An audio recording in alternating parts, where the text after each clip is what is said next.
Bonjour, bonsoir, bonne nuit, c'est Altis Brook, on se retrouve pour une toute nouvelle vidéo. Mais nouvelle vidéo aussi qui signe un petit peu le renouveau de ma chaîne, ou du moins le développement de certains concepts. Avant de commencer à vous expliquer de quoi on va parler, vous vous souvenez, dans la review de K-Pop Demon Hunters, on a eu une nouvelle rubrique, les cultures mongola. On parle un peu plus culture G, on va développer un peu plus une réflexion, etc., etc. Tout dépendra du sujet de la vidéo. J'ai décidé de développer encore plus ça, et notamment, on va essayer vraiment d'aller dans les détails, de vraiment s'intéresser au pourquoi du comment de certaines choses, à s'intéresser à l'histoire de certaines choses, etc. Donc il est possible que certaines vidéos fassent plus de 20, 30, 40 minutes, si ce n'est plus, parce que j'ai envie réellement de développer ça, d'assimiler le manga à de la culture générale pour montrer également que c'est de la culture générale, et aussi certaines choses sont méconnues de tout le monde. Bref, aujourd'hui on va parler du film Cosmic Princess Kaguya. On va en faire la review et ensuite on va parler d'un sujet bien précis lors de la culture mongola. Je vous le dis pas tout de suite parce que ça spoil un petit peu le contenu de cette vidéo là. Et c'est pas le sujet. Bref, avant de commencer, n'hésitez pas à vous abonner parce que vous êtes énormément à regarder mes vidéos sans même être abonné et ça c'est réellement dommage. Et n'hésite pas non plus à répondre à la question tout simplement de cette vidéo là. Cette fois-ci, c'est une question assez simple. Quel studio d'animation a adapté le conte de la princesse Kaguya? Bref, maintenant que ça c'est dit et que ça c'est fait, je vous laisse profiter de cette vidéo là et on va commencer tout simplement par le synopsis du film.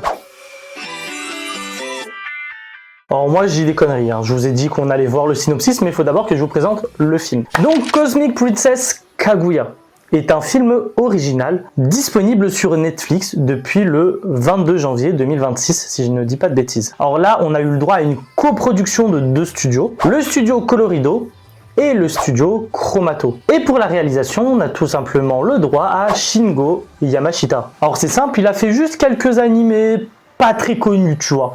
Style Chainsaw Man, Ranking of King, ou encore Jujutsu Kaisen. C'est bien ce que j'ai dit.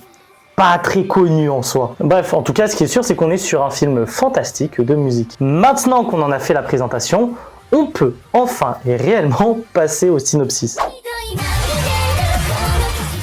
Cosmic Princess Kaguya, de quoi ça parle? On va tout simplement suivre l'histoire de Hiroa, une jeune fille de 17 ans qui a un emploi du temps très chargé. Entre études et taf étudiante, j'avoue qu'elle n'a pas énormément de temps pour elle. Mais du coup, le peu de temps qu'elle va consacrer pour elle, elle va le passer à regarder sa streameuse préférée, Yachio Runami, une célèbre streameuse, comme je l'ai dit, mais qui a aussi créé un monde virtuel, le Tsukuyomi. Et ça, Hiroa kiffe s'y rendre. Un jour, alors qu'elle était en train de rentrer chez elle, elle va rencontrer un phénomène assez spécial. Un phénomène que même toi, tu n'imaginerais pas. Elle va tomber sur un poteau lumineux. Et dans ce poteau lumineux, il va y avoir encore quelque chose de plus improbable. Un bébé. Et logiquement, comme toute personne responsable, elle ne se voyait pas laisser ce bébé dans ce poteau. Elle va du coup le prendre, s'en occuper et se rendre compte qu'en quelques jours, elle est devenue quand même une jeune fille, voire pré-ado, sans comprendre le pourquoi du comment. En tout cas, ce qui est sûr, c'est que Hiroa va se poser une question, car elle trouvait qu'il y avait beaucoup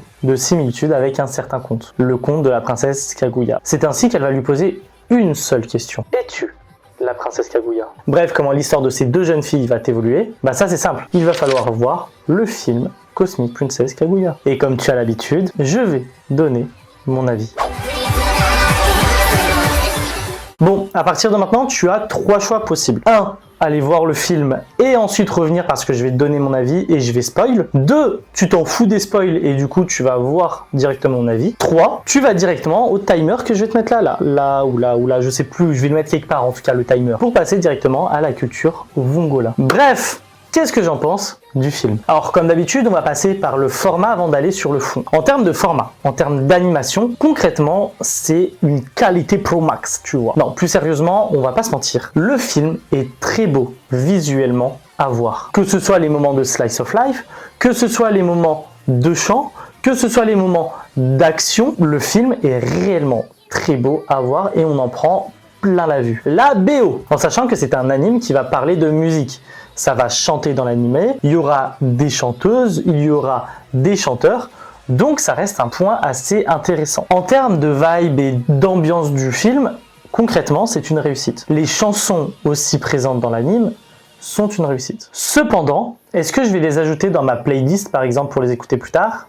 Je suis pas sûr. Pourquoi pas de temps en temps, mais le souci c'est qu'ils ne sont absolument pas marquants, à mon point de vue. C'est pas un film déjà qui va te rester dans la mémoire comme étant un excellent film, c'est un très bon divertissement, on va pas se mentir, mais les musiques sont encore moins marquantes que le film. J'avoue que c'est dommage, mais en même temps, c'est le jeu. Tout ne peut pas être marquant, tout ne peut pas être très apprécié, mais malheureusement c'est un très bon point positif, mais pas assez pour que je saute de joie à chaque fois que j'entends la musique. Dans le fond maintenant, et notamment dans les thèmes abordés dans le film, ce qui est très intéressant, c'est qu'il y a énormément de thèmes qui sont abordés, que ce soit musicalement ou pas. On va commencer par le ou pas, donc tout simplement de la vie quotidienne, de la vie de tous les jours, etc. On a quand même une gamine de 17 ans, parce que t'es encore une gamine, t'es pas un adulte, t'es pas majeur, encore moins au Japon, et même si t'étais majeur à 18 ans, t'es encore un gamin, hein, tu découvres la vie encore. Là où je veux en venir, c'est tout simplement que on a une gamine qui s'émancipe à 17 ans. Alors oui, culturellement au Japon, ça se fait énormément. Tu as des adolescents qui partent vivre dans une autre ville solo pour être plus proche du lycée, pour différentes raisons en soi. Pareil pour les emplois étudiants.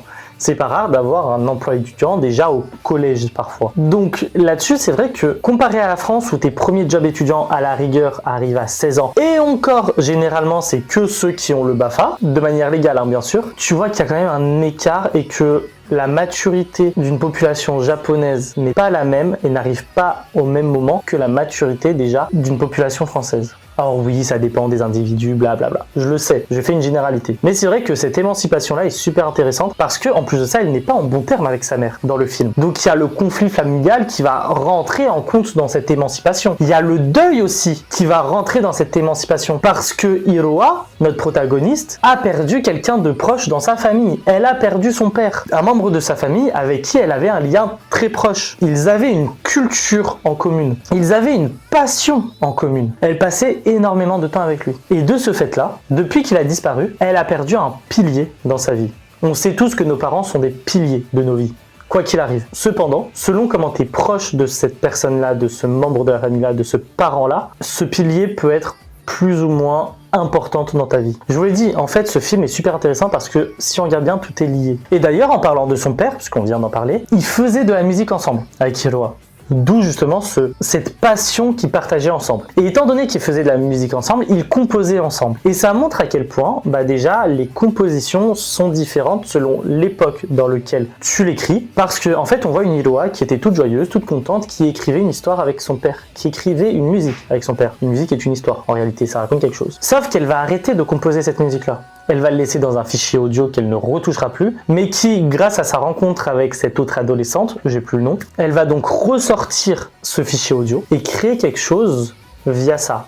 Sauf qu'entre-temps, il y a eu plusieurs événements, il y a eu des embrouilles familiaux, il y a eu le deuil de son père, il y a eu la rencontre avec l'autre adolescente, donc tout ça a un impact sur cette composition-là. Et ça prouve donc que l'humeur, le vécu d'une personne, a un impact concret sur tout ce qu'elle va créer. Une chanson d'amour n'aura pas le même impact si tu viens de te faire larguer ou si tu n'as jamais connu l'amour. Comme ça paraît évident, hein, mais je vous assure que beaucoup ne comprennent pas forcément ça. Et justement, si on lit tout ça, la musique et notamment la composition va permettre aussi de pouvoir exprimer un sentiment de confort ou d'inconfort. Quand je parle d'un sentiment de confort, c'est un sentiment qu'on apprécie tous, tu vois. Un sentiment où on se sent bien. L'amour, la joie, la gaieté, une réussite, etc., etc. Un sentiment d'inconfort, donc un sentiment qui nous met dans le mal, la colère, la tristesse, la dépression, la jalousie. Tout ça peuvent être exprimés par une composition. Alors oui, tu peux l'exprimer via une interprétation, via une cover, mais c'est pas la même chose. Ça vient pas 100% de toi. L'interprétation vient de toi, mais la composition vient d'une autre personne.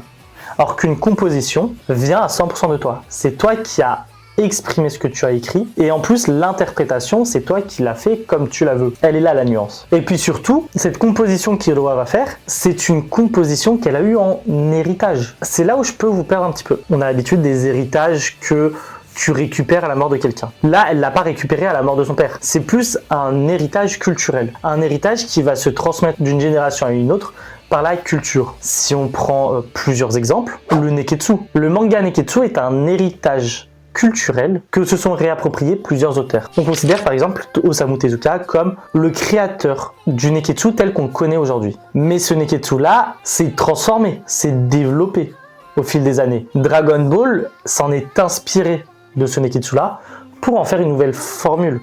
Elle l'a pris en héritage. Ensuite, on a eu les shonen d'après qui ont cet héritage là. One Piece, Naruto, Bleach, Fairy Tail, Reborn, etc., etc. Puis on a eu une autre vague d'héritiers avec My Hero Academia, avec Demon Slayer, avec Dr. Stone dans une autre forme de Neketsu, et on a d'autres formes qui reviennent de plus en plus. Je pense à Dragon et Caméléon, qui est une autre forme de Neketsu, qui à la base venait d'Osamu Tezuka, qui date des années 60-70, si je ne dis pas de bêtises.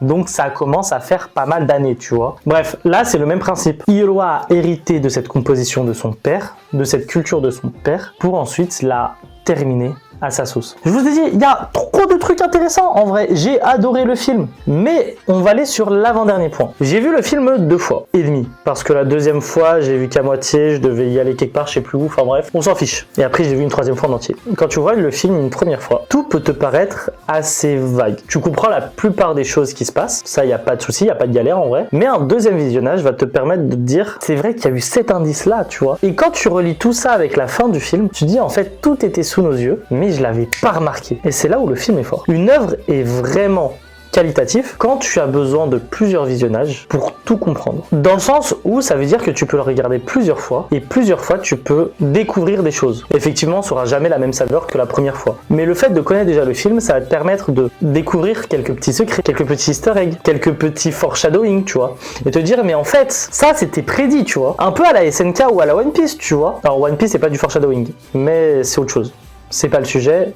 On n'en reviendra pas dessus, mais dans le sens où à chaque visionnage, à chaque relecture de SNK ou de One Piece, tu te rends compte de certains détails. Et ça, c'est vachement bien. On va pouvoir enfin finir sur le dernier point, de mon avis. Le film va s'inspirer, réadapter, moderniser le conte de la princesse Kaguya. On va pas se mentir, il y a beaucoup de similitudes avec le conte. Le poteau qui remplace le bambou, le bébé qui grandit super vite, les êtres célestes qui viennent récupérer Kaguya, tout ça, ça vient du conte. Sauf qu'on va pas en faire une pâle copie. Le studio Ghibli le fait très bien déjà de base. Mais là, on va aller sur autre chose. On va essayer de faire quelque chose de plus moderne, de plus dans l'air du temps, pour parler du conte de la princesse Kaguya. Et franchement, je trouve que c'est plutôt bien fait. Ensuite, il y a ce truc de la fin nous a pas satisfait, du coup je vais créer une autre fin qui peut être cohérente avec ce qu'on a fait avant. J'ai aimé cette façon de faire. J'ai aimé la réinterprétation et la remodernisation du conte de la princesse Kaguya. Là, j'ai réellement fini mon avis. Donc là, on peut passer aux cultures donc voilà.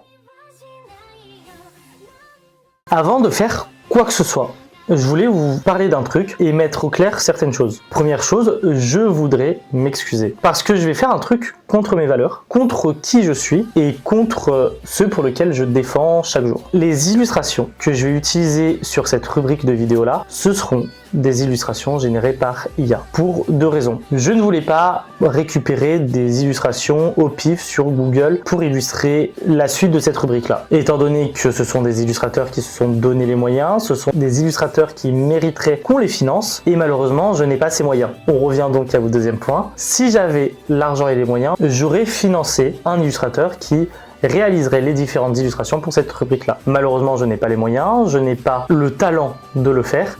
Donc, sur toute cette rubrique-là, et je voulais me limiter à cette rubrique-là, à de l'IA générative. Je sais, l'IA générative n'est pas ce qu'il y a de plus éthique, parce qu'elle-même vole énormément de données de beaucoup d'illustrateurs, mais je ne savais pas comment faire pour trouver un juste milieu. Je l'ai cherché, et c'est pour ça que la vidéo sort beaucoup plus tard que prévu. Donc c'était la dernière solution que j'avais trouvée, et du coup je préfère m'excuser. Envers moi-même, déjà, parce que je bafoue un peu mes valeurs, mais envers vous, parce que beaucoup me soutiennent, notamment sur certains TikTok, sur certaines vidéos Instagram, où je suis pas contre à 100% de l'IA, parce que l'IA peut être un très bon outil, mais plutôt pour l'IA générative. Bref, ceci étant dit, ceci étant fait, j'espère que vous me comprendrez. Revenons au conte de la princesse Kaguya, autrement appelé le conte du tailleur de bambou. C'est le nom le moins connu qu'on a. C'est un conte qui date du Xe siècle au Japon, et effectivement, il existe une adaptation de ce conte par le studio Ghibli, qui est disponible depuis le 23 novembre 2014, si je dis pas de bêtises. Non, 2013, voilà, je me rectifie. Au Japon, et par contre c'est en 2014 qui sort en France, le 25 juin pour être plus précis. Et ce film, on le doit tout simplement à Isao Takahata, le cofondateur du studio Ghibli et encore une fois qui a participé à des films pas très connus, tu vois, genre Le Tombeau des Lucioles ou encore Pompoko. Je l'ai dit, pas très connu. Bref, avant de vous raconter un petit peu l'histoire de ce conte, parce que c'est ce qui est prévu dans cette rubrique-là, il faut savoir qu'il existe plusieurs versions du conte. Alors moi, je me suis inspiré et j'ai cherché énormément de ressources au niveau de ce qui se faisait en français. Mais étant donné qu'on traduit une langue à une autre, les traductions ne sont pas toutes les mêmes. C'est normal. Ensuite, c'est un conte du Xe siècle. On est au XXIe siècle. Il y a eu énormément de temps qui se sont passés.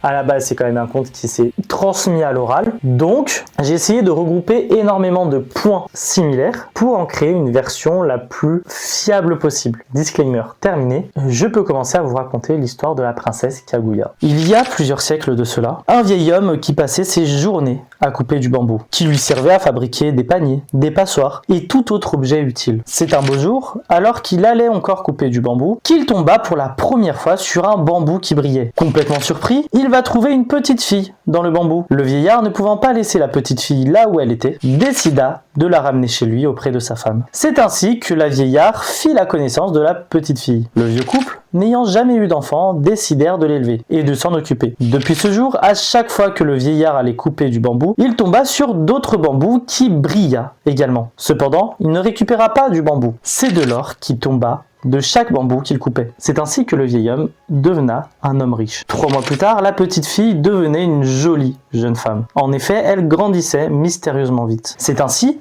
que le vieux couple l'appelèrent Kaguya, celle qu'il considérait comme être une bénédiction. En effet, Kaguya, qui signifiait lumineux, faisait directement penser à sa beauté extraordinaire, mais surtout du bambou d'où elle provenait, du bambou lumineux. Ce qui est sûr, c'est que Kaguya attirait la convoitise de beaucoup d'hommes, dont des hommes haut placés, et sont donc passés par le vieillard afin de lui demander sa main. Kaguya, ne voulant point se marier, proposa 5 épreuves insurmontables à 5 de ses prétendants. Pour le premier d'entre eux, il devait ramener un bol en pierre appartenant à Bouddha. Le second devra amener la branche d'un arbre fait d'or et d'argent, du mont Horai. Le troisième devra subtiliser la robe en feu d'un rat légendaire. Le quatrième devra récupérer un joyau d'une beauté dans le cou d'un dragon. Et le dernier dut récupérer un coquillage précieux d'un hirondelle. Cependant, tous les prétendants ont échoué, soit en ayant triché, soit en se faisant ridiculiser, ou encore en finissant mort. Suite à cela, l'empereur, ayant entendu parler de la magnifique Kaguya, voulut l'inviter à la cour, mais celle-ci refusa. Ce n'est que quelques années plus tard que Kaguya agissait bizarrement. En effet, Kaguya pleurait lorsqu'elle observait la lune. Cependant, malgré que le vieillard s'inquiétait, elle ne pouvait pas donner la raison de cela. Plusieurs mois plus tard, le chagrin de Kaguya n'a fait que de s'accentuer, surtout lors des nuits de pleine lune. Le vieillard inquiet finit par lui demander l'origine de son chagrin. C'est ainsi que Kaguya lui révéla la vérité. Elle lui expliqua qu'elle venait en réalité de la lune, et qu'elle devrait y retourner. Le vieillard se souvenit de l'intérêt de l'empereur pour Kaguya. Il alla lui demander de l'aide, et c'est ainsi que l'empereur décida d'envoyer une armée de samouraïs, afin de protéger la maison du vieux couple, mais également d'empêcher Kaguya de retourner sur la lune. C'est alors que lors d'une nuit de pleine lune d'août, des êtres célestes venus de la lune apparaissent. Les samouraïs, s'apercevant de leur arrivée, engagèrent le combat. Cependant, malgré leur nombre et leur puissance, ils n'ont rien pu faire face à ces êtres célestes. Ainsi, Kaguya se rendit vers la calèche qui l'attendait, et elle transmetta ces dernières paroles. À chaque nuit de pleine lune, regardez la lune, et donnez l'élixir d'immortalité à l'empereur en remerciement. Je me souviendrai de tous mes jours passés auprès de vous. Malheureusement, dès lorsqu'elle rentra dans la calèche, tous ses souvenirs sur Terre s'effacèrent, laissant le couple de vieillards triste et un empereur refusant l'élixir d'immortalité, car il ne voyait pas l'intérêt de vivre sans Kaguya. C'est ainsi qu'il décida de verser l'élixir dans la plus haute montagne du Japon, et donna ainsi la naissance du mont Fuji, le mont immortel. Du côté de Kaguya, elle se sentit enfin chez elle, et également à sa place. Mais une partie inconsciente d'elle faisait qu'elle gardait toujours un œil sur la terre, et ce, jusqu'à la fin de sa vie. Voici l'histoire de la princesse Kaguya.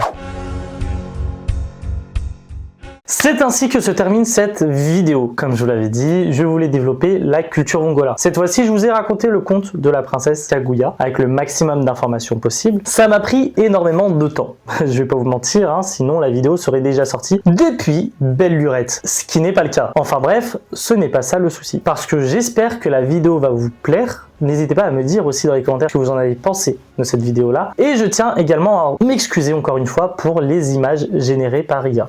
Voilà, je voulais encore m'excuser parce que c'était important pour moi de m'excuser. Bref, Sur ce, je te rappelle la question de cette vidéo. Quel studio d'animation a adapté le conte de la princesse Kaguya en film ? Tout simplement. Sinon, n'hésite pas à t'abonner pour rejoindre la Vongola Family, à activer la cloche de notification pour être prévenu dès qu'une nouvelle vidéo sort. N'hésite pas également à regarder dans mon lien dans la bio de cette vidéo, tout simplement parce que tu auras accès à l'intégralité de mes réseaux sociaux. Thread, Blue Sky, TikTok, Instagram, etc., etc. Nous, en tout cas, on se retrouve dès la semaine prochaine pour une toute nouvelle vidéo Pokémon et dans 2 semaines pour une toute nouvelle vidéo manga et anime. Bref, à plus les brookistes.